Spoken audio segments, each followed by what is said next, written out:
place that move is going to result to violence. Yeah, you want him to say what you want him to say. When Rizzo said he was going to use force, did you make him go down in detail to say, well, yeah, if they resist, I'm going to kill them? Did you make him put out his intentions? No. You don't never question Rizzo. And Rizzo is questionable. That man ain't told the truth since he got in office. That man ain't been agreeable since he got the name of mayor. We're saying it's about time that y'all start putting the truth. Don't question the person that's telling the truth. Question the person that's telling the lie. We were in jail for 41 years. We went in them prisons healthy. And they systematically killed my sister Merle in 1995, my husband Phil in 2005, and my brother Delbert. He came home, but they had already did so much damage to him in prison through medical neglect, just like they do on Mumia, that he was only out here a few months, where the doctor said his condition was such that had he got proper treatment, he could have had years to live. Years. They were appalled at the condition that Delbert was in, appalled at the mistreatment that he suffered in them prisons. And we're telling you this because we want y'all to know that we're not exaggerating about Mumia.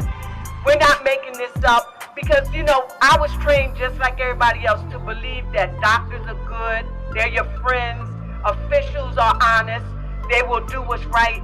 But I've been in MOVE and I'm John Africa taught, and I've seen that that's all a lie. They systematically killed my family, not just with guns and bombs, but through medical neglect. And we're telling you that they do kill people in prison. Don't think they don't. And they get away with it because, like Janet said, when a doctor says something, you're taught to believe it.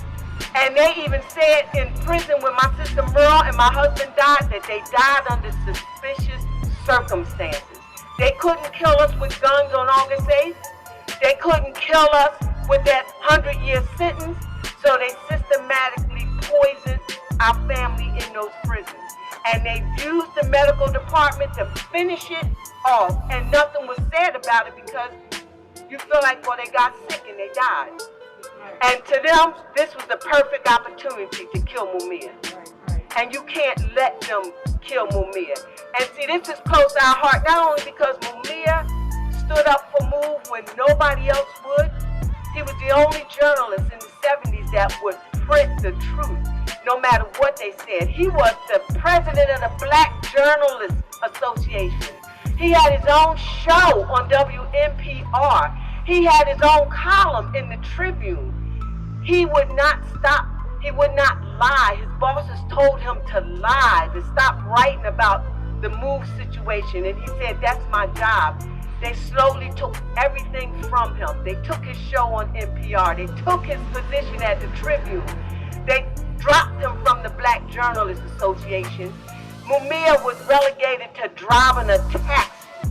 This man that had a prestigious position in the journalistic world, you know, and they did it because he wouldn't stop. And then they came right out and they shot him in the streets. And you know when they shot him, it was 2 days after Mumia called into a radio program where the judge that sentenced us to 32,100 years was on the radio, Judge Malman. Mumia called in and asked the judge who killed James Ramp that they had us in jail for. And he pushed and pushed. The judge tried to evade the question, and Mumia wouldn't stop. Finally, the judge just said, I don't know who killed the cop, but they said they're a family, and I sentenced them as a family. 3 days later, our family called. We called home, and our family said Mumia's been shot in the street, in the hospital, close to death, and they charging him with murder. And we want y'all to know that they are using Mumia as an example. They are using him as an intimidation tactic to show people this is what you get if you dare to stand up against us. You can't let them do that. People were silent about the August 8th attack on MOVE. People were silent about the May 13th bombing of my innocent babies. My son was in that house. All my kids, all my sisters and brothers, our animals was in that house. And people did not fight like they should have. And look at the conditions around you. After that happened, because this system told them, if you let us do this to move, we know we can do anything we want to y'all. They started shooting people down in the streets. I looked up, I'm in prison, I look up, I turn on my TV and I see a cop shoot this man in the car right next to his wife and his little girl in the back seat and killed him. Killed him when the man said, I'm reaching for my ID to show you I am allowed to carry a concealed weapon. He told the cop this before he put his hand in his pocket, and that cop shot him dead in front of his family. So we're telling y'all, silence is not safety. The MOVE organization has the right to die. We don't have the right to live. What we telling Rizzo is any time that you got a system that has theft under its feet, that has rape under its feet, that's turned in a whole fucking globe up and down, then you got a problem. And what the MOVE organization is saying is we talking about eliminating that problem. Everybody needs to be outraged. I mean, outraged about this situation. Look at Mumia when he first went to jail. He was innocent. He's still innocent. But because this government was so desperate in trying to stop Mumia, trying to kill Mumia, look at him then and look at him now. People, wake up. They are trying to kill Mumia because for years he has been the voice of the people. He has been speaking out against injustice, speaking out against brutality, speaking out against racism, sexism, and everything. They know the support he has, so they want to stop him because they feel like if they can stop him, they can stop this fight. But we can't allow them to do that, y'all, because if they stop Mumia, then they're stopping you. See, when they were shooting and still shooting our brothers down in the street, in earlier days, they got away with it a little bit because they could lie and nobody had any proof of it.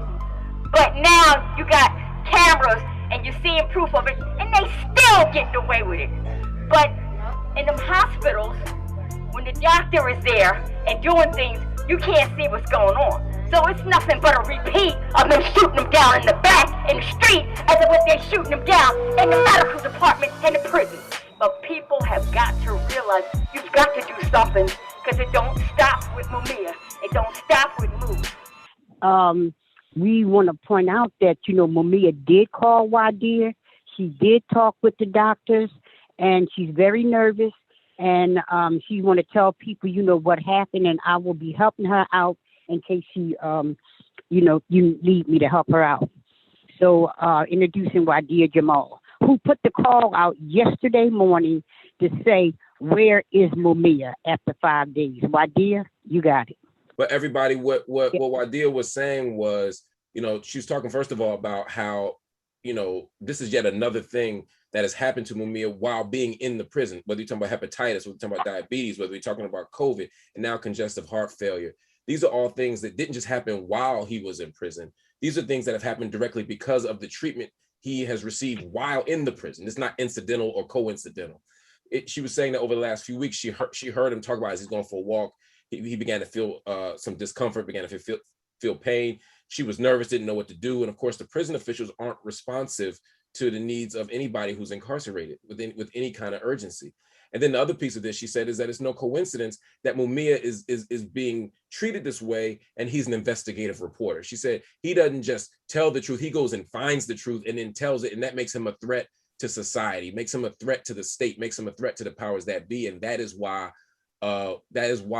we have to continue to fight to protect Mumia's life as if it were our own, as Baldwin said, which it is.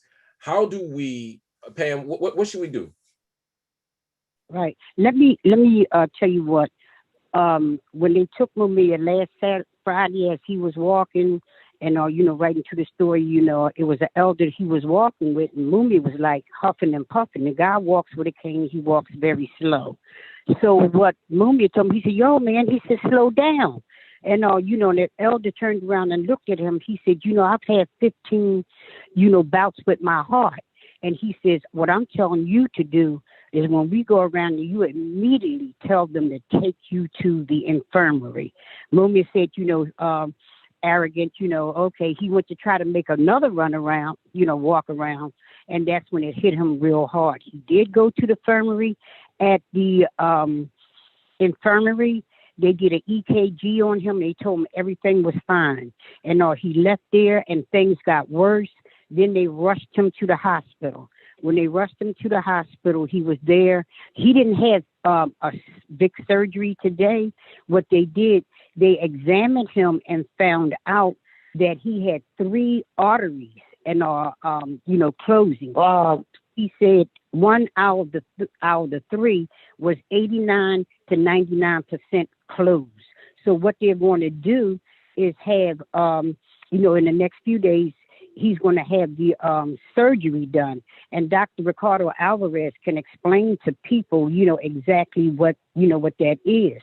But, Mumia, Wadia and all the people that, participated in bringing this. I can't thank Bible, Johanna, Noel, Betsy. I can't, think of all the names and all, but who jumped right in there and this hit the world in a matter of minutes. It wasn't until late last night that this flyer went out, because at first they was trying not to give us any information. And but behind the fact that, of the consistency and they know that we can do, there was last night this information went out. First thing this morning, due to Brother Bob Bull and who had talked to the doctors, they called Wadia, told her what was happening. And, then they told her that they was going to call her back, with Mumia. I happened to be on the phone with her when Mumia called. The first time he called, we didn't know that he didn't have the surgery that, we were thinking he was going to have. But his voice sounds strong, but, weak because of the sickness. And, he expressed his love for Wadia and his gratitude, because he knew it wasn't but one way that this could have happened. That was the power of the movement. And what he wanted the people to know, that he filled that love. That's his strength. Yes. And, yeah, so, that's my report, and, everybody else can, fill in. What people can do, stay consistent, because Mumia is not out of the woods. Mumia is 100%, innocent. And our must be. Not no new trial. And we must demand the release of Mumia based on all the evidence that's there. Bypass all that crooked stuff that they're doing. We can, just like we got that phone call, if we all stay together and fight together, and Mumia can come from out. With that, I say, on the move, long live revolution, long live John Africa. And solidarity, love and solidarity to everyone on the call.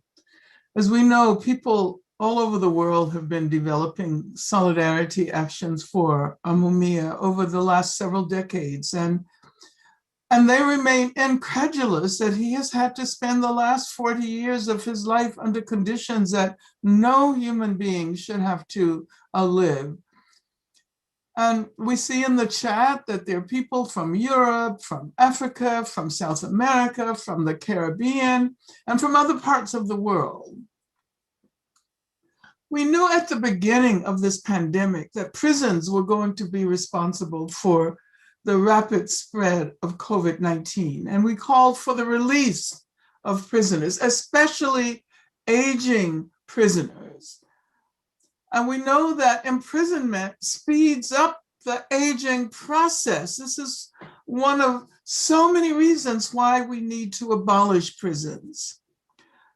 I am one of the many around the world who have deep revolutionary love for Mumia.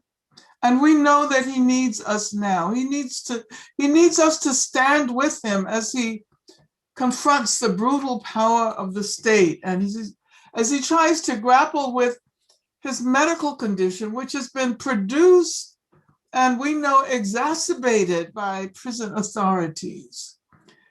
As has been the case many times before during the course of Mumia's incarceration, his predicament mirrors that of so many other people behind bars.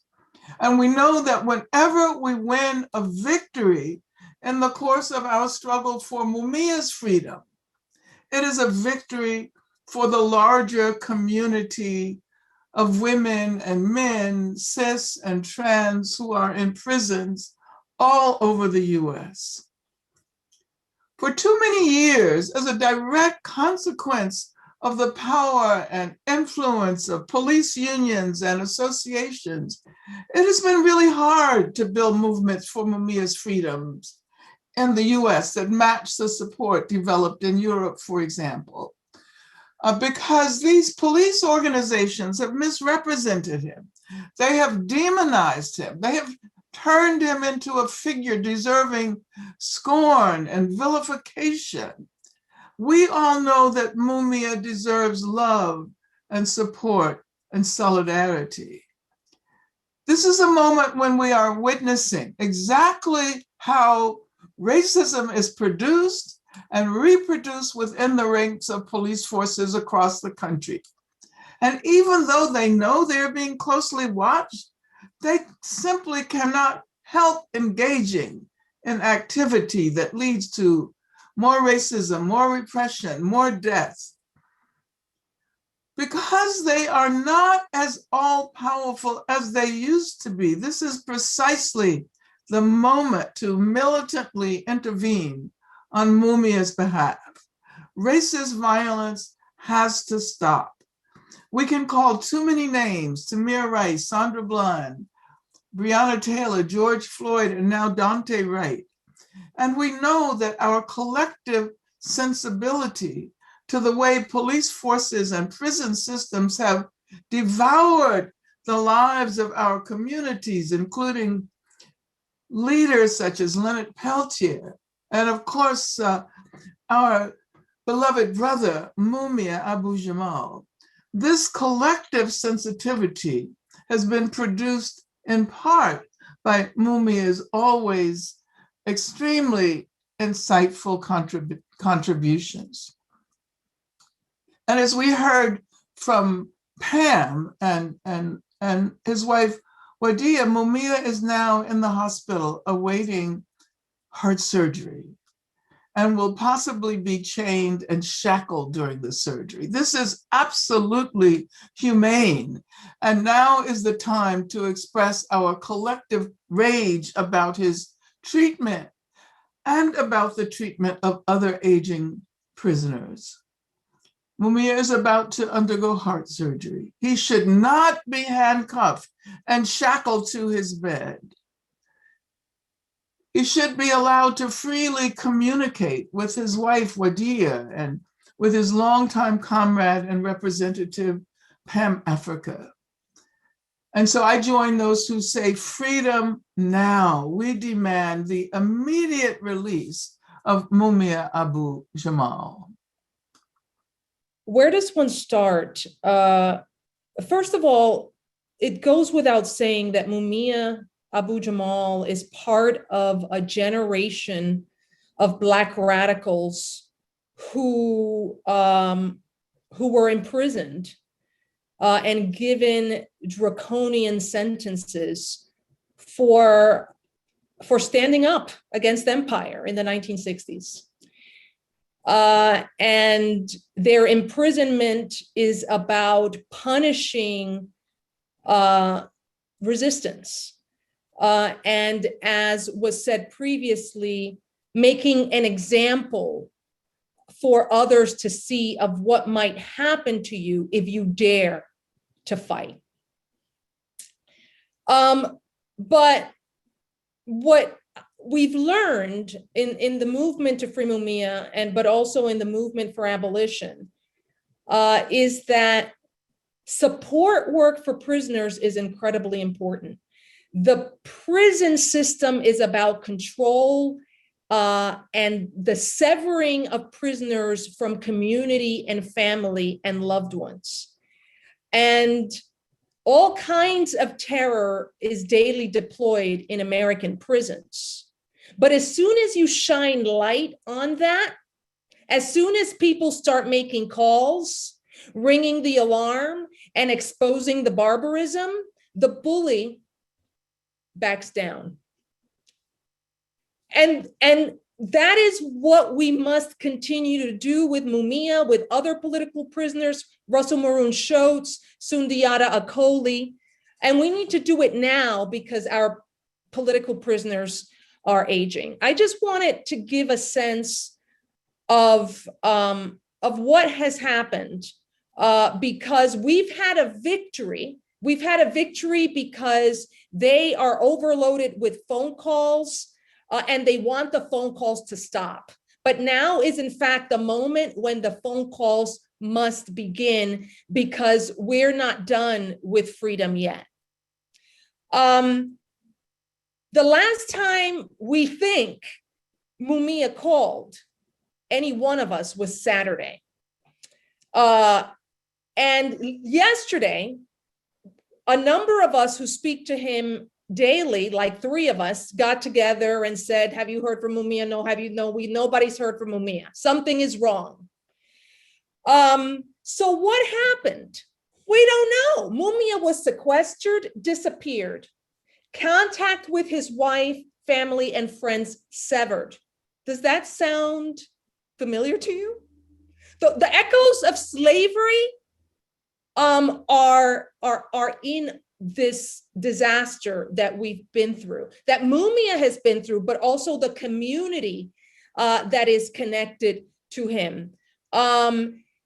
So we didn't know what had happened to him, and the prison authorities wouldn't even give a straight answer to Mumia's attorneys, who are in court with the Department of Corrections for medical neglect in the past.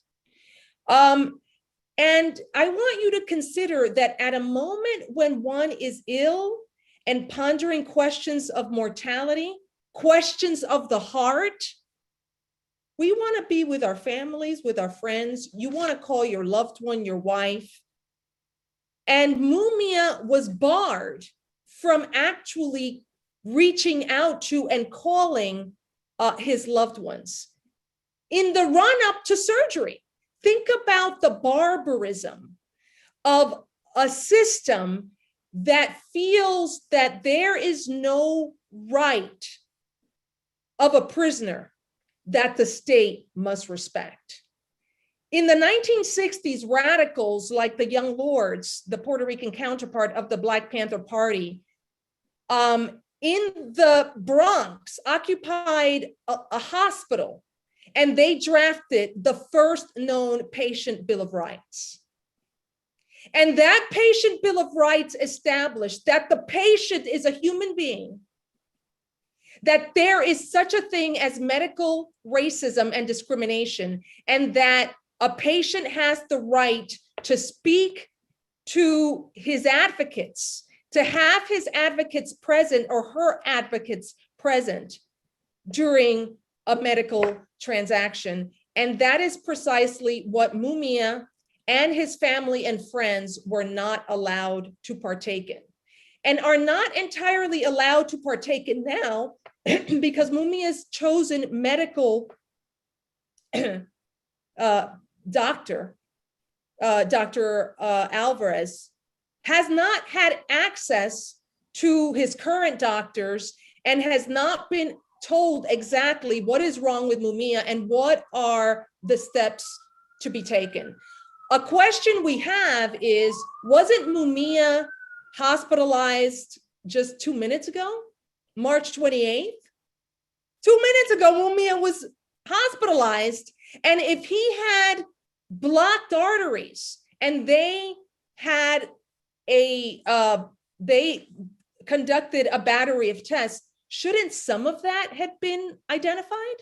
So if the prison system can't meet its charge to address the health needs of the prisoner, then you got to release the prisoner immediately, because you clearly are not doing what needs to be done to save the life of another human being. I'm going to end quickly. I just wanted to emphasize that this is barbaric and inhumane. If any of us is in the hospital, we take for granted the fact that we are going to be able to call our mother, our father, our sister, our brother, our relative, our friend, our wife, especially before heart surgery, when your heart is actually vulnerable and when you are experiencing trauma. The hospital and the prison system and the state is essentially establishing the conditions for failure in surgery. And at some point, we have to charge the system with genocide, not only in the case of Chip Fitzgerald, the political prisoner, but in the countless other prisoners who've been killed by the state through medical neglect. I want to get to the issue of shackling prisoners. So Mumia is shackled right now to a bed. And I just want to say something that I've said before and written, which is that loud and clear are the echoes of chattel slavery in the Americas, in the shackling of prisoners today, which is a practice in Pennsylvania and throughout the country. And as we know, the institution of slavery, for the first time in human history, produced the global distribution and mass use of handcuffs, shackles, and fetters to bring enslaved Africans to heel. So all those folks who were talking about Black Lives Matter, who are part of the problem in prison, right, in the prison system, because the PA head of the DOC, John Wetzel, has been talking a lot about white supremacy and Black Lives Matter. But privately, he's at the helm of a system that is perpetuating slavery by another name. That is where shackling comes from. And at some point, we have to say that we will not live in a society that continues to perpetuate this racialized barbarity.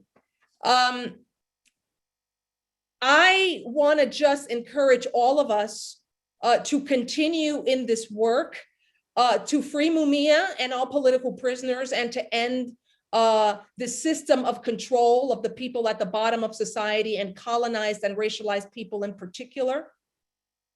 But ultimately, as Angela Davis has said over and over again, is that all of these questions of depravity, of barbarism, of control on the part of the state raise questions about the kind of society in which we want to live. And the alternative is, in fact, building a community of people who are each other's keepers. Because it was ultimately an old Black prisoner walking around with a cane with Mumia, who told Mumia, brother, you need to get your ass to the infirmary because I've had 15 heart attacks and you got a problem. So we are our keepers, our own keepers. And that is the kind of vision for a new world that the movement to free Mumia, that the abolitionist movement stands for. A world in which we see that which binds us as human beings. We see the common humanity among all of us, and we fight for a world in which the shackling of a patient is unfathomable and unthinkable. Our next demand must be that Mumia's doctor be immediately allowed to understand what it is that Mumia is in the hospital for. Thank you so very much, everyone. We have 466 people present. And it's free Mumia now, end mass incarceration later, and transform the world in the coming future. Thank you. You know, we just can't let Larry Krasner stand in the way of justice. We talked about being fair when I ran into him. Like, he talked about, like, hey, I want to be fair, you know, and I can't free Mumia, you know, but like, you know, Mia was never allotted fairness in 40 years, right? Pennsylvania politicians springboarded their entire careers trying to kill my people. They like to appease, they like to empower the racists in the state, right? You know, but not with the blood of my people, not my pop, right? You know, personally, I'm like very worried. I've been like a little anxious. You know, we know what they'll do to continue to silence people who inspire people. We need to stay on them. We need to stay ringing those phones. We need to let them know that we watch it, right? We need to hold him accountable because he's behind enemy lines right now, right? This was right before his birthday. You know, he talked to my pop on Friday, a couple days after. You know, he was laughing and counseling my dad on a life milestone. You know, poking fun at him. You know, the things that like a father does with a son. Like my grandpop is like a man full of love, right, and wit and humor. You know, and he's amazing, right? I couldn't even schedule a video chat with my grandpop, a video call, right? And I called my pop, and he was as confused as I was because he had just talked to him, right, a couple of days before, right? But little did I know that he was being smuggled secretly. You know, we didn't even know where he was. My grandfather, Mumia Abu-Jamal, is in the hospital, right? And he's been fighting, right? Just, you know, Mumia is an innocent man, you know, factually and legally, right? They know it. We know it. The world knows it. You know, we must not let up. We have to keep going. They'll keep trying to divide us, you know, and like weaken our resolve, but they can't, right? The truth shines through all darkness. We're witnessing the continuation of a Black resistance movement that came before us. We got to keep on our A game, keep our voices high, make sure that they're uncomfortable. They've been making us uncomfortable forever. So we got to make sure that they're uncomfortable when they walk through these streets talking about, you know, Black Lives Matter, right? Well, while they, you know, continuously, you know, and deliberately shun Mumia from freedom, right? To hear my grandpa, you know, is undergoing surgery, you know, like I'm just like really, you know, like anxious, right? Mumia Abu-Jamal is an educator, a journalist, a scholar. He's not a criminal, he's a man. We need to keep going hard, make sure my grandfather is treated like a human being, no shackles when he's undergoing surgery, the ability to contact his counsel, spiritual and personal, the ability to contact his loved ones, right? You know, even though his blood runs through my veins, I know his words, his voice runs through y'all. You know, we all family. This is my pop's pop, my folks. He's the voice of all of us, right? All of the people. You know, he doesn't compromise, he speaks the truth. And that's why we have to do everything. We have to do everything we have to do to get him out. We're shoulder to shoulder fighting for his life of a Black revolutionary who still smiles, who still laughs, who still loves, who's still empowered and inspires us all. Freedom is the only treatment at this point, especially after 40 years. You know, he's getting aged, he's getting old. Freedom is the only treatment. Freedom is the only justice that the people will accept. That's all I got to say. I'm saying if Derek Chauvin is on trial right now, when everybody saw what he did to George Floyd, then free Mumia. You know, if Dante Wright, the killer of Dante Wright, can be released after being arrested, and everybody saw what she did, I'm saying free Mumia. And the same go for Walter Wallace Jr., the killer of Walter Wallace Jr., and so many others.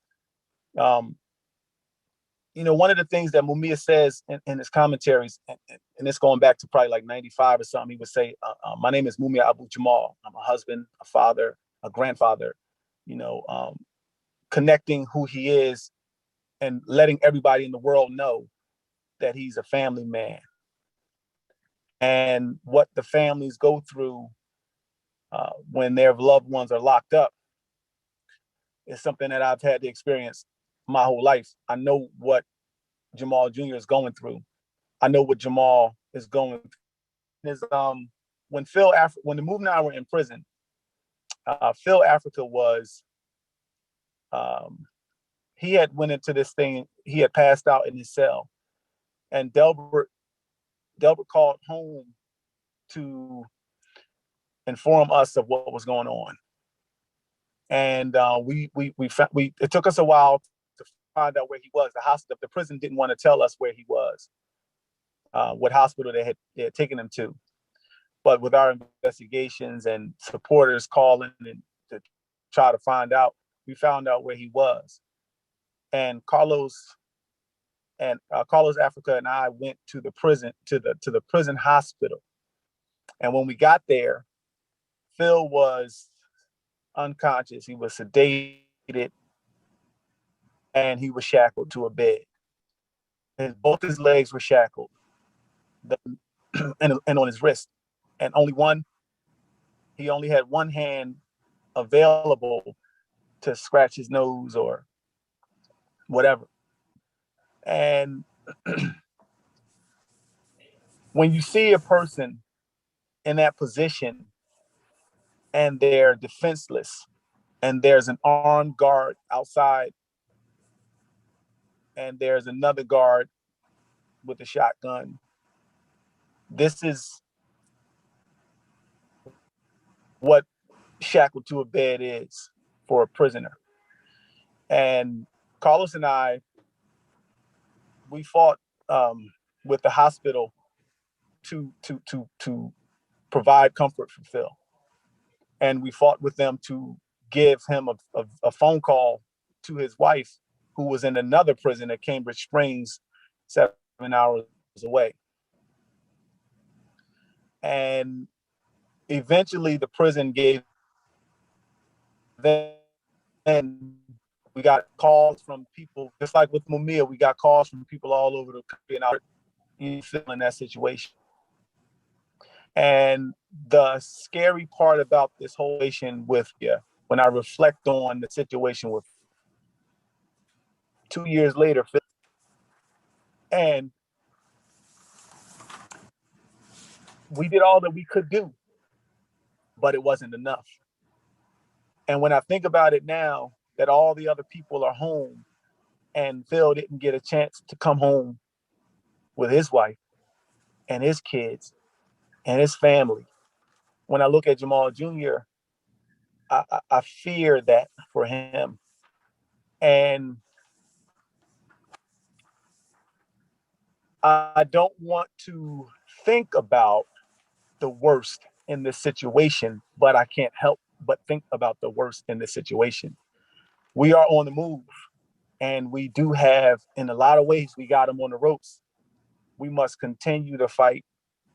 We must continue to support the families. We must continue to keep our foot on the gas, because if we don't, if we let up at any point, we're going to lose our brother. Now, I know that everybody is on this call because they feel there's this deep sense of love. It's interesting that Mumia is in the hospital for his heart, and the hearts of everyone else are here to support him, to give him strength. And his heart, Wadia, is here.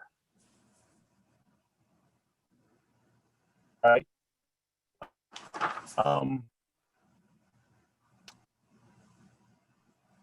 We already know the system is wrong. We know that we can't try to make sense out of the senseless nonsense. They don't believe in justice. They don't know what fair. They don't even care about that.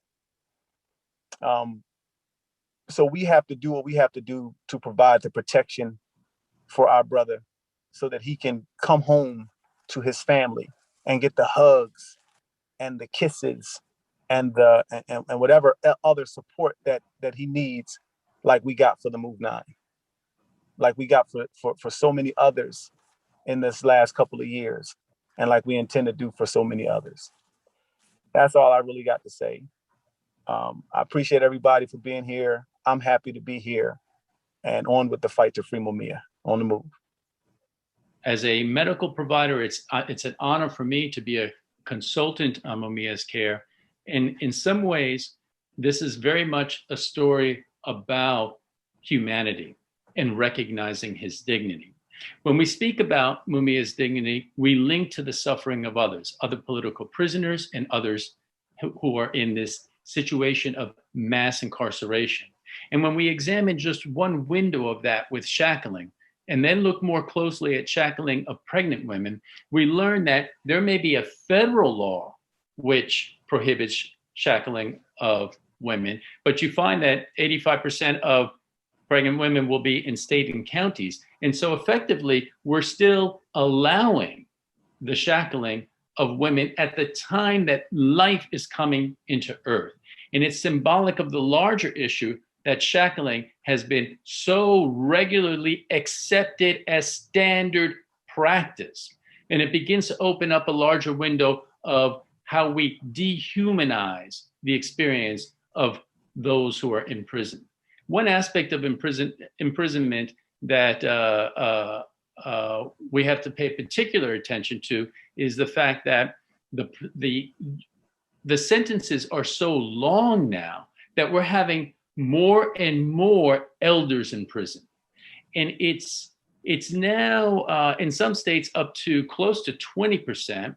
And what we find is that there's actually data showing a phenomenon called accelerated aging. It makes sense. Under the stress of survival, even the federal government has now accepted the age of 50 as the beginning point of gerontology within the prison system, because it's so clear that the stresses of that system accelerate the aging process.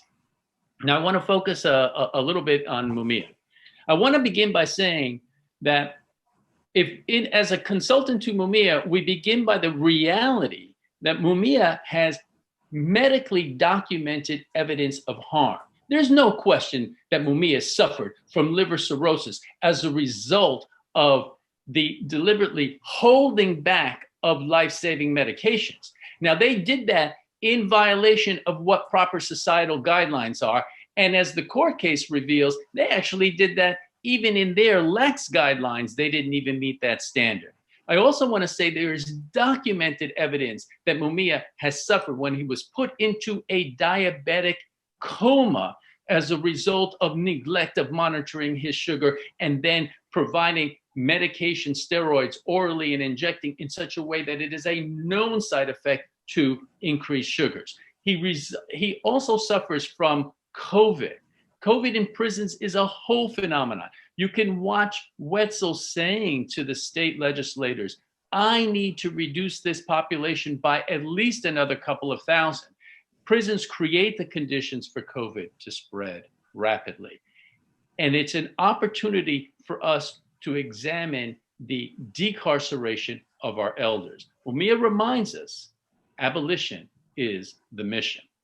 I want to say as well that when we look at Mumia's health, one of the great risks to him, aside from his congestive heart failure, which has been clearly documented, is that there's a deep level of harm that comes to him from how he is being treated.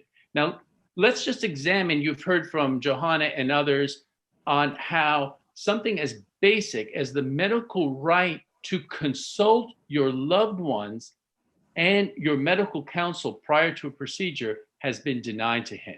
I want to make clear that to this date, I have not received any confirmation of what his medical condition is. I have spoken to no medical provider. There has been no access. I've been asked, what surgery is Mumia getting? And I have to tell you, I can't confirm it completely.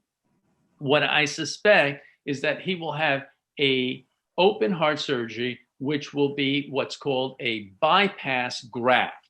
He will need multiple vessels to address the clogged arteries. But I'm in a situation now where I have to say that demand has not been met. And thank you for the strenuous efforts of everyone else who's allowed these openings.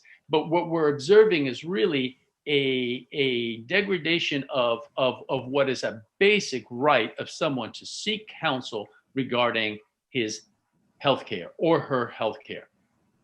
But I have to say that one of the greatest harms to Mumia is state violence.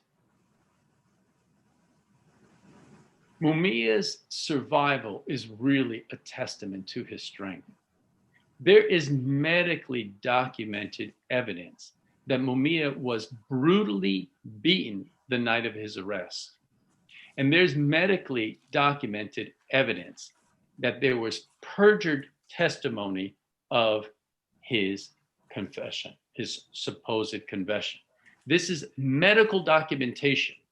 As such, there's a form of violence that occurs when the brutality of that situation is casually referred to in a Krasner brief around, this is just Mumia resisting arrest. That's a form of violence that we're attempting to address. And that's a form of harm that comes to him. And it legitimates what we know in the research literature, which is a legitimate distrust of larger institutions. He has a legitimate distrust of the legal, medical, judicial, and police enforcement. These are professionals who have engaged with him in a way where the proper standards have not been met. And so at this time, I want to say that we support Mumia from the only possible treatment, which is freedom. Free Mumia, free them all, free our elders in prison. Let's end this mass incarceration. Thank you.